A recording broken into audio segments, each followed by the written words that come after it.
A creature that went extinct 13,000 years ago, the direwolf, has now been brought back to Earth through genetic engineering.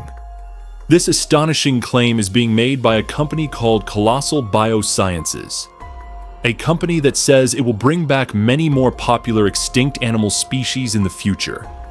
For example, the Tasmanian tiger, once found in Australia, or the dodo bird, which went extinct in Mauritius around the 1600s, or the mighty woolly mammoth, giant relatives of modern elephants, which once roamed icy regions and went extinct 4,000 years ago. The direwolf, according to this company, marks their first successful attempt at de-extincting an animal. It's a wolf species that became extremely popular, thanks to the TV show Game of Thrones, where many main characters had direwolves as their loyal pets. Inspired by this, the two direwolves born by the company have been named Romulus and Remus, after the mythological founders of Rome. This entire project was carried out at a secret location in America. In this video, you can see them, happily enjoying the sun in their enclosure, completely unaware of just how special they are. They are now 5 months old, born into a world where no other member of their species exists. And not just them. A third dire wolf, a female named Khaleesi, was also born. At first glance, everything seems absolutely marvelous. But, as always, many people have raised questions. Experts are claiming that the company's claims are false, that what has been created isn't really a direwolf, but a genetically engineered version of a normal wolf. So, how exactly was all this done? Near the Ohio River in America, humans discovered the very first fossils of a dire wolf. In 1858, American scientist Joseph Leidy proposed that this animal should be classified under the Canis genus. Thus, it was scientifically named Canis dirus, meaning a fearsome dog. The Canis genus includes dog-like creatures, dogs, wolves, and jackals. Then, in 1918, scientist John Merriam, while studying direwolf fossils in the La Brea tar pits of Los Angeles, suggested that the direwolf was very different and should not be placed under the Canis genus. However, his opinion was dismissed at that time. For the next 100 years, people continued to believe that dire wolves were closely related to gray wolves and modern wolves. But then came a game-changing moment in 2021. A study published in the journal Nature completely changed our understanding. Detailed fossil studies revealed that dire wolves were vastly different from modern wolves. They had separated from other wolf species about 5.7 million years ago. The study also revealed that although dire wolves lived alongside gray wolves and coyotes in North America for a long time, they never interbred. Their genes never mixed. And about 13,000 years ago, all dire wolves disappeared from Earth, while gray wolves survived. Why exactly did dire wolves go extinct? No one knows for sure. One belief is that since they preyed on large animals, which themselves went extinct, the dire wolves vanished with them. Another theory suggests that, unlike gray wolves, dire wolves couldn't adapt through interbreeding, leading to their downfall. When compared to modern wolves, dire wolves were about 25% bigger. In Game of Thrones, they are portrayed as massive, lion-sized creatures. But in reality, they weren't that enormous. However, their heads were longer and broader, and their jaw muscles were extremely powerful.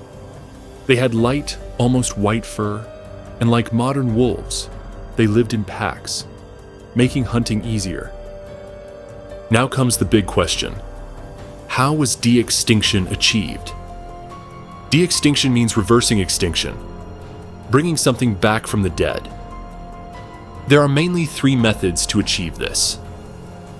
First method, backbreeding. Here, scientists select living relatives of extinct species that still carry old traits, and selectively breed them to bring back those lost characteristics. A real-world example, the quagga project. Look at this photo. This animal is called a quagga. It looks like a zebra at the front, but like a horse at the back. The quagga lived in South Africa and sadly went extinct in 1883 due to relentless hunting. This is the only photograph ever taken of a real quagga before extinction. In 1987, scientists launched the Quagga Project.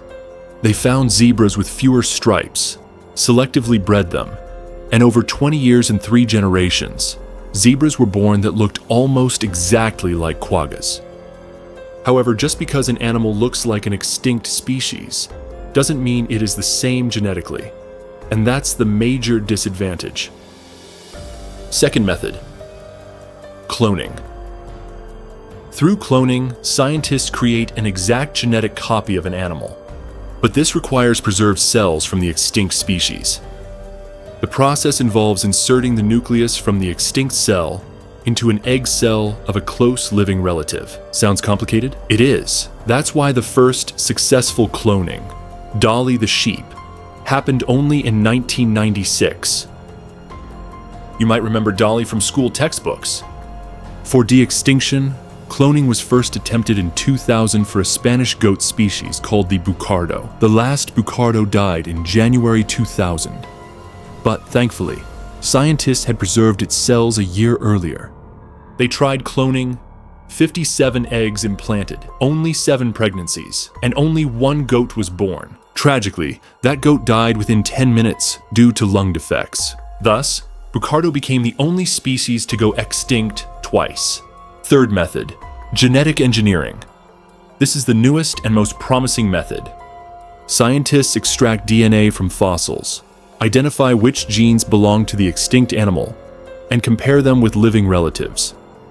Using DNA editing, they recreate those extinct traits. The edited cells are then used to create embryos, just like in cloning.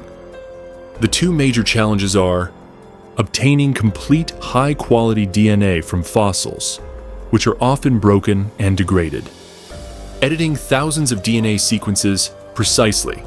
In 2021, billionaire Ben Lamb and geneticist George Church co-founded Colossal Biosciences, aiming to bring back the woolly mammoth. Yes, the very project I mentioned at the start.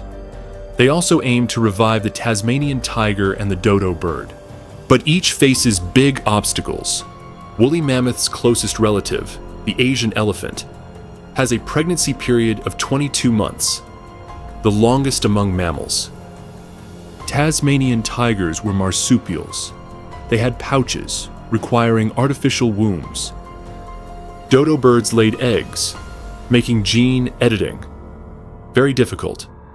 The direwolf, already a pop culture icon. Their thinking was, revive the direwolf, get massive publicity. They started the Direwolf project in summer 2023. Their first big hurdle, finding high-quality DNA. They found 2 promising fossils. A 13,000-year-old tooth from Sheridan Cave, Ohio. A 70,000-year-old skull from American Falls Reserve, Idaho. They sequenced the DNA, claiming they obtained 500 times more data than before, though they never revealed how much of the genome they actually recovered. Next, they compared the direwolf DNA with gray wolf DNA. According to them, gray wolves are 99.5% genetically similar to direwolves. This made the editing process much easier. They decided to edit 14 genes, focusing on physical traits: size, head shape, fur color, and fluffiness. Using CRISPR-Cas9 technology, often called genetic scissors, they edited 20 sequences across those 14 genes. Thousands of edited cells were grown in the lab.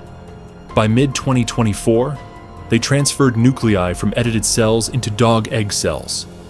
They implanted 45 embryos into 2 dogs, but only 2 developed successfully. On October 1st, 2024, C-sections were performed, and Romulus and Remus were born. They initially drank their surrogate mother's milk, but soon required bottle feeding due to their higher metabolic needs. Technically, Romulus and Remus are clones, but even then, they behave differently. Remus was braver. Romulus was shy.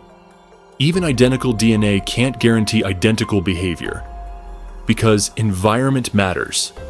Then, on January 30th, 2025, a third pup, Colossal, was born. According to Ben Lamb, these wolves will not be allowed to breed. Only 3 to 5 more will be created, kept under 10-foot-high fences and drone surveillance, accessible only to billionaires. But think from the wolves' perspective. They are at the age when wild wolves learn hunting from their parents, but they have none. Their entire life will now be spent in a controlled, artificial environment. When they eventually die, they too might become the second time extinct, just like Bucardo. While scientifically it's a major achievement, critics argue it's not true de-extinction unless the animal returns to its ecological role. Even if you bring back dire wolves, is there any place left for them in today's ecosystem? Supporters say they could restore predator balance, especially in American forests. But seriously, a private company spending millions, is it for ecology or just profit and entertainment? Remember, dire wolves went extinct naturally, not because of humans. Today's world is completely different. Their prey is gone. If released, they'd compete with gray wolves and coyotes, possibly repeating history and going extinct again. And let's not forget, these new dire wolves are not fully dire wolves. Only 14 genes were edited, out of millions. Think about it. Even chimpanzees and humans share 98.8% DNA. Would editing 14 genes make a chimpanzee human? Absolutely not. We should use these technologies to save species that are still alive today, like the northern white rhino, of which only 2 elderly individuals remain. Millions of years of evolution, and now extinction, all thanks to human greed. The United Nations warned in May 2019 that over 1 million species are on the verge of extinction. If we act today, future de-extinction won't even be necessary. As the saying goes, an ounce of prevention is worth a pound of cure. Thank you for watching this amazing video from Who Official. Please like, subscribe, and share with your family and friends. Also put your thoughts under comments section. See you in next video.